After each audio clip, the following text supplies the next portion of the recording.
சுவாமியே சரணமையப்பா. சபரிமலை யாத்திரைக்கு நாங்கள் போகிறோம், ஐயப்பனை காண வேண்டி ஓடி போகிறோம். சபரிமலை யாத்திரைக்கு நாங்கள் போகிறோம், ஐயப்பனை காண வேண்டி மலைக்கு போகிறோம். கல்லும் முள்ளும் குத்தவில்லை, காடு மலை கடினமில்லை. கல்லும் முள்ளும் குத்தவில்லை, காடு மலை கடினமில்லை. சுவாமி சரணம் சொன்னோம், ஐயப்பா சரணம் சொன்னோம். தூரம் அதிகமில்லை, அதோ ஐயப்பன் எல்லை. சபரிமலை யாத்திரைக்கு நாங்கள் போகிறோம், ஐயப்பனை காண வேண்டி மலைக்கு போகிறோம். சுவாமியே சரணமையப்பா. சுவாமி சரணம். மேன்மைகள் சைவ நீதி விளங்குக உலகமெல்லாம். நோயற்ற வாழ்வே குறைவற்ற செல்வம், அந்த நோய் நொடிகள் இல்லாத வாழ்வு உலக மக்கள் எல்லோரும் வாழ வேண்டும் என்று பிரார்த்தித்து,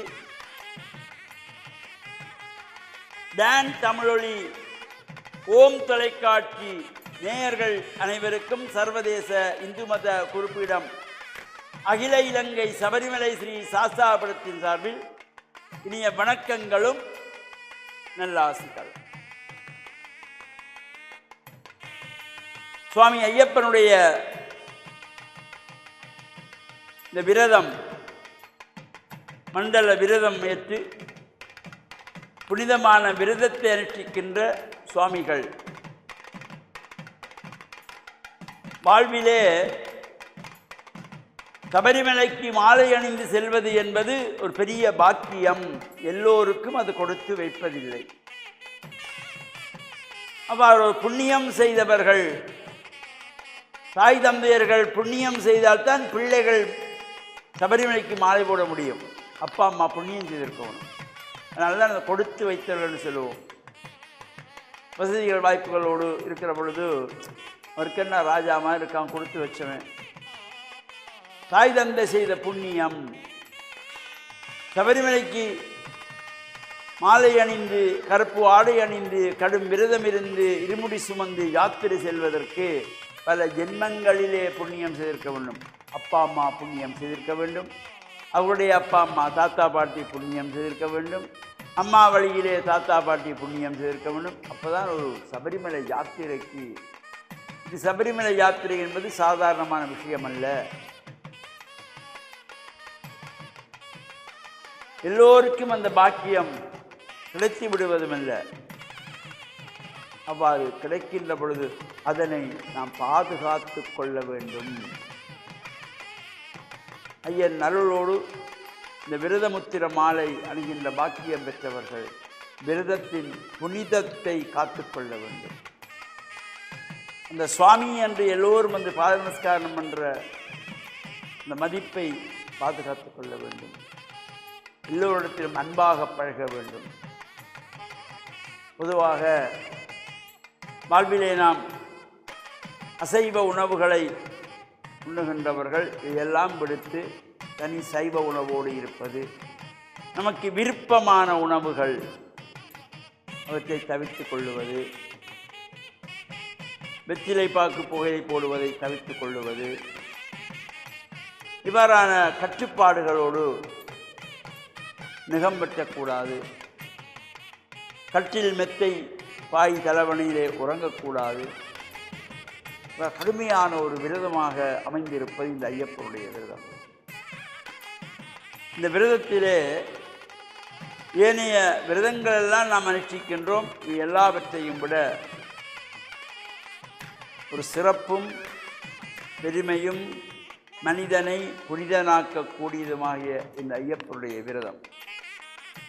ஐயப்பனுடைய விரதம் தொடர்பாக தொடர்ந்தும் வருகின்ற நாட்களிலே சிந்திப்போம் என்று கூறி, டான் தமிழொலி ஓம் தொலைக்காட்சி நேயர்கள் அனைவருக்கும் சர்வதேச இந்து மத குறிப்பிடம் அகில இலங்கை சபரிமலை ஸ்ரீ சாஸ்தாபுரத்தின் சார்பில் நல்ல ஆசிகளை கூறிக்கொள்வதில் மனமகிழ்ந்து கொள்கிறோம்.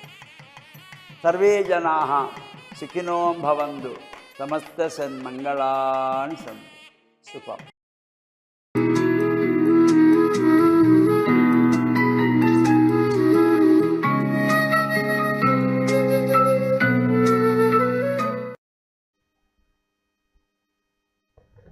இறை இயேசுவில் என் அன்பு நெஞ்சங்களே, கிறிஸ்தவ நற்சிந்தனை வேளையில் உங்களை சந்திப்பதிலே எனக்கு மிக்க மகிழ்ச்சி.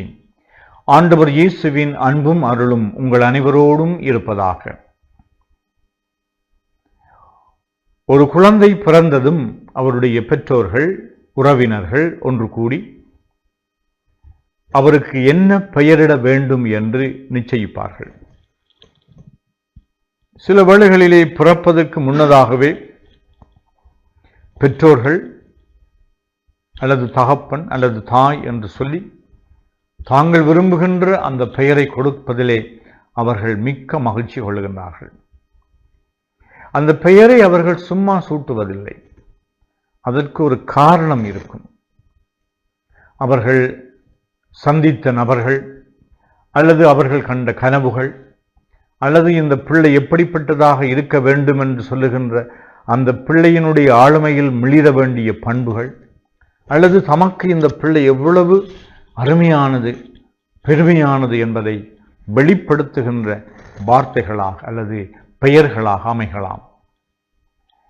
இங்கு இயேசுவினுடைய பிறப்பின் முன்பாக இடம்பெற்ற நிகழ்வுகளிலே இந்த இயேசுவினுடைய உறவினரான எலிசபெத்துவுக்கு பிறந்த திருமுழுக்கு யோவான் அவருக்கு பெயர் சூட்டப்படுகின்ற பொழுது அவருடைய தந்தை ஏற்கனவே பேச முடியாதவராக இருந்தாலும் அவருக்கு ஒரு எழுதுகின்ற பலகையை கொடுத்து என்ன பெயர் என்று எழுத வைக்கின்றார்கள்.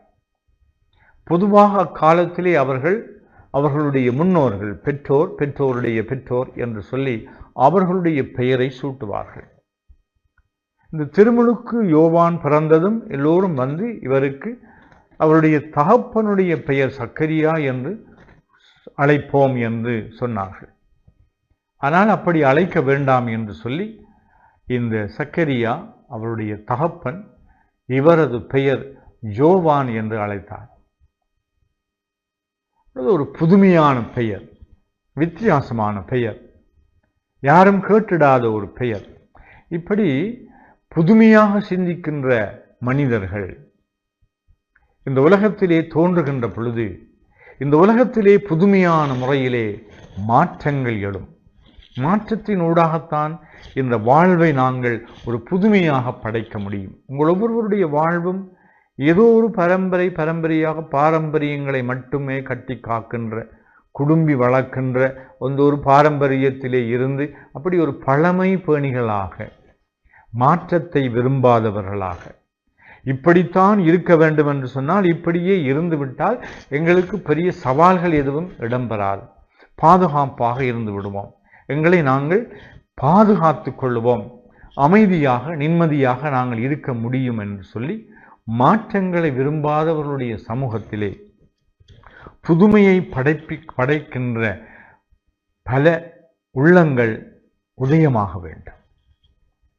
இந்த சக்கரியா அவர் புதுமையாக சிந்தித்தார். பாரம்பரியமாக சிந்திக்கின்ற, மரபுகளை மட்டுமே வழிபடுகின்ற, அவற்றிலே இருந்து எந்த விதமான மாற்றமும் இடம்பெறக்கூடாது என்று அவற்றினுடைய தீமைகளை, அவற்றினுடைய பொய்களை, அவற்றினுடைய போலிகளை உணர்ந்தும் கூட அர்த்தமற்ற நிலையிலே அவைகள் சில சம்பிரதாயங்கள், சடங்குகள் இருந்தாலும் அவற்றை நிறைவேற்ற முடியாவிட்டால் அழிவு வரும் என்ற அந்த மூட நம்பிக்கைகளிலே சில வேளைகளில் நாங்கள் ஊன்றி இருக்கின்றோம். இந்த ரீதியாக எங்கள் மத்தியிலே பிரச்சனைகள், சர்ச்சைகள், சண்டைகள், போட்டி இவைகளெல்லாம் வருகின்றன. ஆனால் இந்த சக்கரியா புதுமையாக சிந்திக்கின்றார். ஏனென்றால் இறைவனோடு அவர் தொடர்பாக இருந்தார். இறைவன் அவருக்கு சொல்லிக் கொடுத்தார், உனக்கு பிறக்கின்ற இந்த மகன் திருமுழுக்கு யோவான் அவர் புதுமைப்பித்தர் என்று சொல்லிக் கொடுக்கின்றார். மாற்றங்களை உருவாக்குகின்ற, மக்களை கடவுளுக்கு சார்பாக ஏற்படுத்துகின்ற ஒரு இறைவாக்கினராக இருப்பார் என்று சொல்லிக் கொடுக்கின்றார். எனவே நாங்கள் ஒவ்வொருவரும் மாற்றங்களை விரும்புகின்றவர்களாகவும், மாற்றத்தின் வழியாக வளர்ச்சியை அடைய முற்படுகின்றவர்களாகவும், மாற்றங்களை பிறப்பிக்கின்றவர்களாகவும், மாற்றங்களுக்கு அடிகோலுகின்றவர்களாகவும், மாற்றங்களை போதிக்கின்றவர்களாகவும், மாற்றங்களை நடைமுறைப்படுத்துகின்றவர்களாகவும் விளங்குவதற்கு இறைவன் எங்களுக்கு இறை வாக்கினர்களுக்கு கொடுத்த அருளை எங்கள் ஒவ்வொருவருக்கும் தர வேண்டும் என்று மன்றாடுவோமாக. ஆமென்.